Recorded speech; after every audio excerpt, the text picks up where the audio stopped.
നമസ്കാരം. നമുക്കിന്ന് പഞ്ചസാര കൊണ്ട് വാറ്റാം. പഞ്ചസാര കൊണ്ട് വാറ്റുന്നതിൻ്റെ പ്രധാനപ്പെട്ട കാരണം ശർക്കര കൊണ്ട് വാറ്റുമ്പോൾ സാധാരണഗതിയിൽ ശർക്കരയിൽ ഒരു 25 മുതൽ 45 വരെ % ഫെർമെൻറ്റബിൾ ഷുഗർ കാണത്തുള്ളൂ. അതുകൊണ്ട് തന്നെ ഈൽഡ് വളരെ കുറവായിരിക്കും. അതോടൊപ്പം തന്നെ ഇതിൽ മീഥൈൽ ആൽക്കഹോൾ ഉണ്ടാകാൻ ചാൻസ് കൂടുതലുമാണ്. എന്നാൽ പഞ്ചസാരയിലാണെങ്കിൽ താരതമ്യേന ക്ലീനായിട്ടുള്ള ഒരു ഷുഗർ വാഷ് ഉണ്ടാക്കി കഴിഞ്ഞാൽ ക്ലീനായിട്ടുള്ളൊരു സ്പിരിറ്റ് കിട്ടും. അതോടൊപ്പം തന്നെ ശർക്കരയിൽ നിന്നുണ്ടാക്കുന്നതിൻ്റെ ഏകദേശം ഇരട്ടി സ്പിരിറ്റ് നമുക്ക് കിട്ടുകയും ചെയ്യും. ഇന്ന് നമ്മൾ ഉണ്ടാക്കുന്നത് ഒരു 25 ലിറ്റർ വാഷാണ്. അതിലേക്ക് നമുക്ക് വേണ്ടത് ഒരു 250 ഗ്രാം ടൊമാറ്റോ പേസ്റ്റ്, അത് ഉപ്പില്ലാത്തത് വേണം, ഒരു 6 കിലോ പഞ്ചസാര, ഒരു 75 ഗ്രാം ഈസ്റ്റ്, ഒരു നാരങ്ങ. ഇത് വളരെ സിമ്പിളായിട്ട് തന്നെ ഉള്ള ഇൻഗ്രീഡിയൻസ് ആണ്. ഇത് എല്ലാം കൂടെ ആണ് നമ്മളിന്ന് ഈ ഷുഗർ വാഷ് ഉണ്ടാക്കാൻ വേണ്ടിയിട്ട് ഉപയോഗിക്കുന്നത്.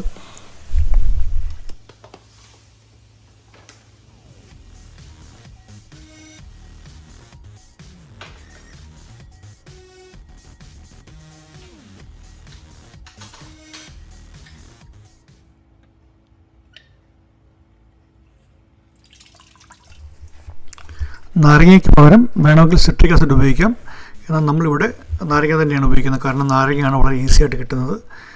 ടൊമാറ്റോ പേസ്റ്റ് ഏതെങ്കിലും കാരണവശാൽ നിങ്ങൾക്ക് കിട്ടുന്നില്ലെന്നുണ്ടെങ്കിൽ ഒരു 2-3 ടൊമാറ്റോ നമ്മൾ മിക്സിക്കകത്തിട്ട് നന്നായിട്ട് അടിച്ച് പേസ്റ്റ് ഉണ്ടാക്കിയെടുക്കാൻ പറ്റും. അതിൽ മറ്റൊന്നും ചേർക്കരുത്.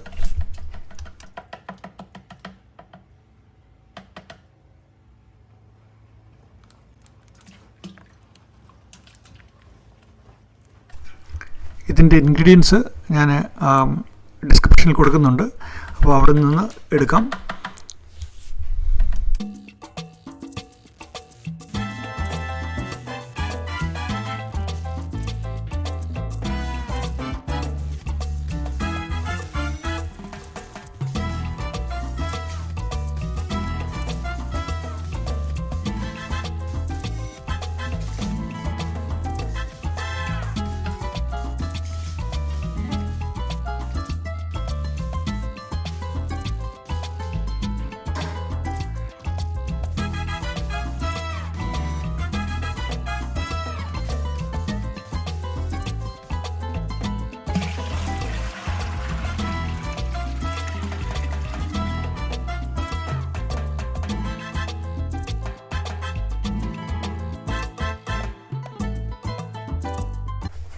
ഏകദേശം 25 ലിറ്ററോളം ഇപ്പോൾ നമുക്ക് ഫെർമെൻറ്ററിൽ വെള്ളമുണ്ട്.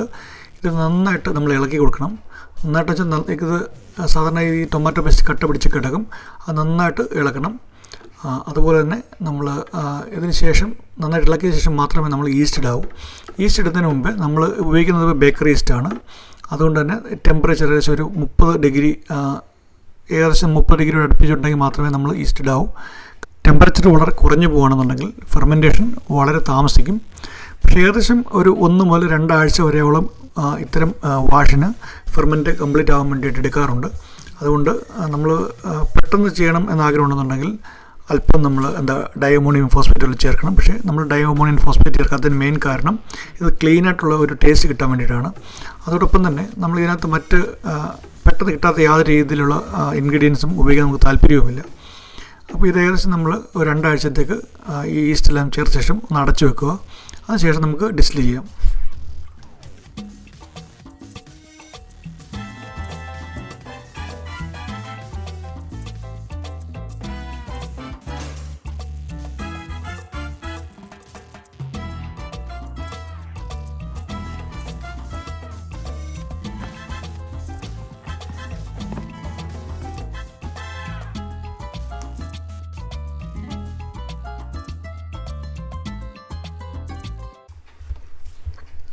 രണ്ടാഴ്ച കഴിഞ്ഞു. ഇപ്പം ഫെർമെൻറ്റേഷൻ പൂർണ്ണമായിരിക്കുകയാണ്.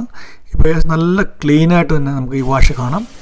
ഈ വാഷ് ഇനി നമ്മൾ ഒരു ഡീഗ്യാസ് ചെയ്യാൻ വേണ്ടിയിട്ട്, അതായത് കാർബൺ ഡൈ ഓക്സൈഡൊക്കെ ഒന്ന് കളയാൻ വേണ്ടിയിട്ട് നമ്മൾ ഉയർത്തിയതാണ് ആക്ച്വലി ഈ വാഷ് നമ്മുടെ സ്റ്റില്ലിലിട്ട് ഒഴിക്കുന്നത്. അതിന് പ്രധാനപ്പെട്ട കാരണം കാർബൺ ഡൈ ഓക്സൈഡ് അപ്പം ഇതിൽ നിന്ന് റിലീസാവും. അതിനുശേഷമാണ് നമ്മൾ ഡിസ്റ്റിൽ ചെയ്യുന്നത്.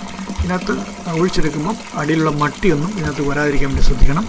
കാരണം അത് കരിയും. അത് കരിഞ്ഞു കഴിഞ്ഞാൽ ഒരു കരിഞ്ഞ ഫ്ലേവർ ഈ മധ്യത്തിലുണ്ടാവും. അത് എന്ത് ചെയ്താലും പിന്നീട് മാറത്തില്ല. അതുകൊണ്ട് നമ്മൾ സൂക്ഷിച്ച് നമ്മൾ അതിലേക്ക് ട്രാൻസ്ഫർ ചെയ്യണം.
250 മില്ലി നമ്മൾ 4 ഷോട്ട്സും ഹെഡ്സുമായിട്ട് നമ്മൾ മാറ്റിയിട്ടുണ്ട്. ഹാർട്ട്സ് മാത്രമേ നമ്മൾ കളക്ട് ചെയ്യുന്നുള്ളൂ. അതുകൊണ്ട് ഒരു 2.5 ലിറ്റർ 95% ആൽക്കഹോൾ നമുക്ക് കിട്ടിയിട്ടുണ്ട്. വളരെ സ്മൂത്താണ്,